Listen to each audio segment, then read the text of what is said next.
poison but tasty. Yeah, people say run, don't walk away. Yeah, she's sweet but a psycho, a little bit psycho. At night she's screaming, mama, mama, mama. Assalamualaikum warahmatullahi wabarakatuh. Kami dari kelompok 6 ingin mempresentasikan hasil observasi kami di SD Negeri 58 Pangaler. Yang terhormat Ibu Dr. Evi Segarawati Ampri, SPD MPD, dosen pengampu mata kuliah pengembangan kurikulum. Perkenalkan, saya Armalia, NIM H0524006 sebagai moderator dan rekan-rekan saya. Saya Nanang Adigansa dengan NIM H0524060 sebagai pemateri. Dan saya Rifki dengan NIM H0524022 sebagai pemateri. Baik, Tiamina dengan NIM H0524014 sebagai pemateri. Saya Fitra dengan NIM H0524029. Saya sebagai pemateri. Dan langsung saja saya persilakan kepada pemateri pertama. Baik, saya akan membacakan hasil observasi kami tentang implementasi kurikulum Merdeka dan pembelajaran mendalam Deep Learning. Nah, SDN 58 Pangaler telah menerapkan kurikulum Merdeka sejak tahun 2022. Sebagai sekolah imbas, transisi dari kurikulum 2013 dilakukan secara bertahap, dimulai dari kelas 1 sampai 4, kemudian berlanjut ke kelas 2 sampai 5, dan terakhir kelas 3 dan 6. Saat ini seluruh kelas telah menerapkan kurikulum Merdeka dan bahkan sekolah telah bertransformasi menuju pembelajaran mendalam Deep Learning. Yang kedua, profil belajar Pancasila dan dimensi profil lulusan. Dalam pembelajaran mendalam terjadi perubahan dari 6 profil belajar Pancasila menjadi 8 dimensi profil lulusan.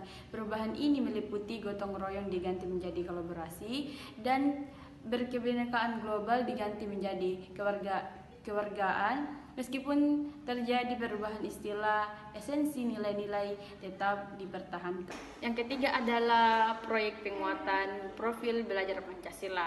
Nah, keterlibatan orang tua sangat mendukung pelaksanaan P5. Orang tua menyediakan bahan ketika sekolah tidak memilikinya, memberikan dukungan kepada anak dalam melakukan kegiatan proyek. Nah, dan dipanggil untuk melihat hasil yang telah diperoleh anak. Guru menekankan bahwa dalam proyek yang diutamakan adalah proses, bukan hasil akhir semata. Nah, yang terakhir adalah keterkaitan CP, TP, dan ATP dalam perencanaan pembelajaran. Nah, dalam merancang program tahunan maupun program semester, guru harus berpedoman pada CP, tetapi juga tetap mengacu dan sesuaikan dengan TP yang ada pada buku. TP harus tetap sinkron dengan CP. Hubungan ketiga komponen ini membentuk alur perencanaan pembelajaran yang sistematis dan terarah. Baik, yang kelima itu asesmen dan pembelajaran berdiferensiasi, penerapan asesmen formatif dan sumatif. Guru menerapkan asesmen formatif dengan menilai siswa dan proses pembelajaran, bukan hanya hasil akhir. Penilaian dapat dilakukan secara individu selama proses pembelajaran berlangsung. Guru menekankan filosofi bahwa tidak ada siswa yang bodoh, yang ada adalah siswa yang malas belajar. Perseptif ini mencerminkan sikap positif, optimisme terhadap potensi setiap siswa. Adapun kombinasi kedua jenis asesmen ini memberikan gambaran komprehensif tentang perkembangan di pencapaian siswa. Yang pertama, instrumen asesmen yang digunakan. Ada 4, yaitu observasi selama proses pembelajaran. Yang kedua, jurnal belajar siswa. Yang ketiga, angket atau kuesioner. Yang keempat, portofolio. Bagian B itu pembelajaran berdiferensiasi. Guru menerapkan pembelajaran berdiferensiasi dengan menyesuaikan pembelajaran berdasarkan karakteristik dan kemampuan siswa yang berbeda-beda. Tujuan pembelajaran tidak boleh hanya satu untuk semua siswa, tetapi harus berbeda sesuai dengan karakteristik masing-masing siswa. 3 itu bagian C, tindak lanjut hasil asesmen. Hasil asesmen digunakan untuk memperbaiki proses pembelajaran melalui ada 2, yaitu remedial dan pengayaan. remedial untuk siswa yang belum mencapai tujuan pembelajaran, pengayaan untuk siswa yang sudah mencapai atau melampaui tujuan pembelajaran. Mekanisme tindak lanjut ini memastikan bahwa tidak ada siswa yang tertinggal dan siswa yang lebih cepat memahami materi tentang mendapatkan tantangan belajar yang sesuai. Bagian D yaitu respons siswa terhadap metode pembelajaran. Respons siswa terhadap metode pembelajaran sangat tergantung pada bagaimana guru menyampaikan materi. Guru menekankan bahwa sevariatif apapun metode yang diterapkan, jika guru tidak mampu menyampaikan dengan baik, respons siswa tidak akan optimal. Hal ini menunjukkan pentingnya kompetensi pedagogik guru dalam memfasilitasi pembelajaran yang efektif. Yang keenam itu tantangan dalam implementasi kurikulum merdeka. Bagian A, tantangan umum, tantangan yang dihadapi guru dan sekolah dalam menerapkan kurikulum merdeka, yang meliputi ada 4. Yang pertama, karakteristik siswa yang beragam. Yang kedua, pengaruh era digitalisasi. Yang ketiga, kompetensi teknologi guru. Yang keempat, yang terakhir yaitu perubahan kurikulum yang cepat. Bagian B, strategi mengatasi tantangan. Ada 4 yaitu terus beradaptasi dengan perubahan kurikulum. B, memanfaatkan komunitas guru untuk belajar bersama. C, menyesuaikan pembelajaran dengan konteks dan berkarakter siswa. D, mengikuti pelatihan dan pendampingan berkelanjutan. Terus implementasi kurikulum di satuan pendidikan. Di SD Negeri 58 Pangale, guru menyusun ATP secara mandiri maupun berkolaborasi melalui komunitas guru. Meskipun capaian pembelajaran berasal dari pusat, guru melakukan berkolaborasi dengan menyesuaikan pembelajaran berdasarkan karakteristik dan kemampuan siswa. Proses penyusunan pembelajaran yang kolaboratif menunjukkan profesionalitas dan kesadaran bahwa pengembangan kurikulum adalah langsung tanggung jawab dan kerjasama. Asesmen dan evaluasi pembelajaran. Di SD 58 Pangale, guru menerapkan asesmen formatif dengan menilai siswa dari proses pembelajaran menggunakan berbagai instrumen seperti observasi, jurnal, dan angket. Pendekatan ini bersejalan dengan konsep asesmen autentik yang tidak hanya mengukur hasil akhir tetapi juga memperhatikan proses perkembangan siswa. Terus pembelajaran berdiferensiasi sebagai wujud keberpihakan pada murid. Di SD 58 Pangale, pembelajaran berdiferensiasi diterapkan dengan menyesuaikan tujuan pembelajaran berdasarkan karakter siswa.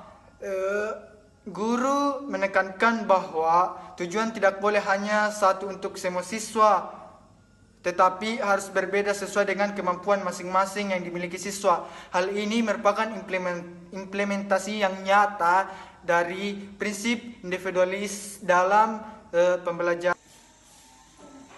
Baik, saya akan melanjutkan materi dari teman saya, yaitu D. Pembelajaran berdiferensiasi sebagai wujud keberpihakan pada murid. Pembelajaran berdiferensiasi merupakan salah satu karakteristik utama kurikulum merdeka yang mengakui keberagaman peserta didik. UNO DDK menjelaskan bahwa pembelajaran harus disesuaikan dengan karakteristik, kebutuhan, dan kemampuan individu siswa. Kolaborasi dan kemitraan dalam implementasi kurikulum. UNO DDK menekankan pentingnya kolaborasi dan dalam implementasi kurikulum, baik antara guru dengan kepala sekolah maupun dengan orang tua dan masyarakat. Di SD Negeri 58 Pangale, kolaborasi terlihat jelas dalam berbagai aspek. Bagian A, kolaborasi antar guru. Penyusunan CP, ATP, dan modul ajar dilakukan secara kolaboratif melalui komunitas guru. Hal ini mencerminkan kesadaran bahwa pengembangan kurikulum adalah tanggung jawab bersama, bukan pekerjaan individual. Kolaborasi ini juga memungkinkan sharing pengalaman dan praktik baik antar guru. Bagian B, peran kepala sekolah. Kepala sekolah sebagai koordinator proyek P5 menunjukkan kepemimpinan pembelajaran yang kuat. Dukungan penuh kepala sekolah terhadap implementasi kurikulum merdeka menjadi faktor penting keberhasilan implementasi di sekolah. Bagian C, keterlibatan orang tua. Dalam pelaksanaan P5, orang tua terlibat aktif dengan menyediakan bahan, memberikan dukungan kepada anak, dan diundang untuk melihat hasil proyek. Keterlibatan orang tua ini penting untuk membangun kemitraan antar sekolah dan keluarga dalam mendukung pembelajaran anak. Bagian F, refleksi dan evaluasi kurikulum. UNU DDK menjelaskan bahwa evaluasi kurikulum harus dilakukan secara berkelanjutan untuk memastikan relevansi dan efektivitasnya. Evaluasi tidak hanya berfokus pada hasil siswa, tetapi juga pada proses implementasi kurikulum itu sendiri. Di SD Negeri 58 Pangale, evaluasi dilakukan dengan A. Membandingkan K13 dengan kurikulum Merdeka untuk menilai keberhasilan implementasi. Bagian B. Mengevaluasi ATP secara berkala dan merevisinya jika bertentangan dengan CP.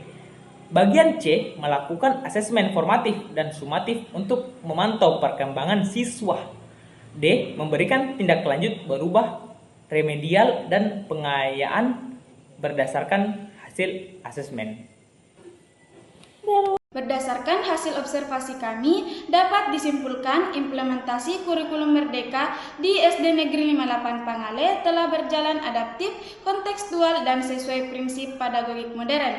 Guru mampu mengembangkan perangkat ajar kolaboratif, menanamkan nilai profil pelajar Pancasila secara nyata, serta menerapkan pembelajaran dan asesmen yang autentik dan berdiferensiasi meskipun menghadapi tantangan digitalisasi dan perbedaan karakter siswa. Komitmen guru dan dukungan sekolah menjadi kunci keberhasilan secara keseluruhan. Pelaksanaan kurikulum Merdeka di sekolah ini menunjukkan transformasi menuju pembelajaran yang bermakna, reflektif, dan berpihak pada murid. Sekian dari presentasi kami, lebih dan kurangnya mohon dimaafkan. Wassalamualaikum warahmatullahi wabarakatuh.